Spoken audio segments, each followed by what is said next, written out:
Hello viewers, welcome to our channel.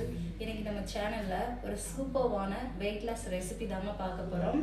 அதுக்கு முதல்ல கொஞ்சம் சோம்பு, 2 கிராம்பு, கொஞ்சம் வெந்தயம் எடுத்திருக்கேன். அதை தாளிச்சிக்கலாம்.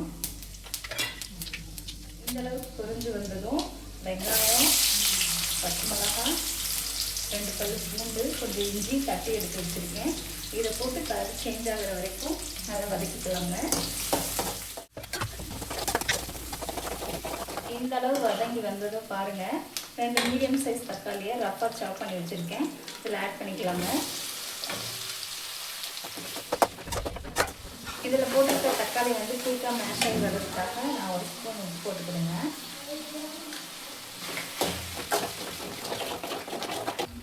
தக்காளி இந்த அளவுக்கு வதங்கி வந்ததும் இதில் கொஞ்சம் மஞ்சள்தூள், ஒரு 2 ஸ்பூன் மிளகாய் தூள் சேர்த்துக்கிறேங்க.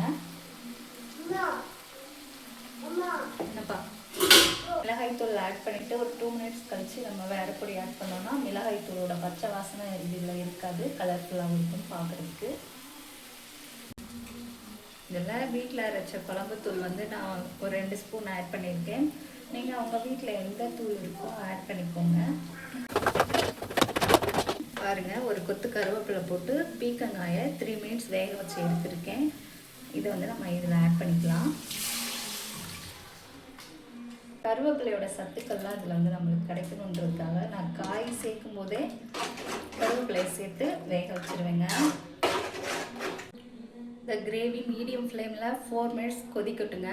அப்போ நம்மளுக்கு எல்லா மசாலாவும் பிளண்ட் ஆகி வரப்போ ஒரு சூப்பரான கிரேவி கிடைக்கும். வெயிட் பண்ணலாம். வெயிட் லாஸ் பண்ணுறதுக்கு இந்த பீக்கங்காய் ரொம்ப ஹெல்ப் பண்ணுங்க. இதோட நம்ம ஆட் பண்ணியிருக்க கிராம்பு, வெந்தயம், சோம்பு எல்லாமே வெயிட் லாஸ்க்குரிய ஸ்பைசஸ் தான். இதே மாதிரி நீங்களும் ட்ரை பண்ணி பாருங்கள்.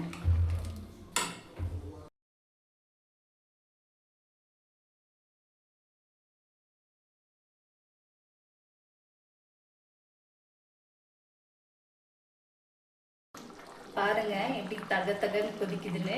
நான்வெஜ் எடுக்கலன்னு இன்னைக்கு கவலைப்படாதீங்க. இந்த பீக்கங்காய் இருந்துச்சுன்னா இதை வச்சு நீங்கள் ட்ரை பண்ணுங்கள். சிக்கனுக்கே டஃப் கொடுக்குற மாதிரி நான்வெஜ் டேஸ்ட்டில் செம்மையாக இருக்கும். இதே மெத்தடில் வச்சு நீங்கள் ட்ரை பண்ணுங்கள். ரெடி ஆகிட்டு இருக்கப்போ என் குட்டீஸ் வந்து தட்டை தூக்கிட்டு வந்துட்டான். அழகாக எண்ணெய் பிரிஞ்சு வந்துருச்சு பாருங்கள். நம்மளோட கிரேவி வந்து ரெடி ஆயிடுச்சு.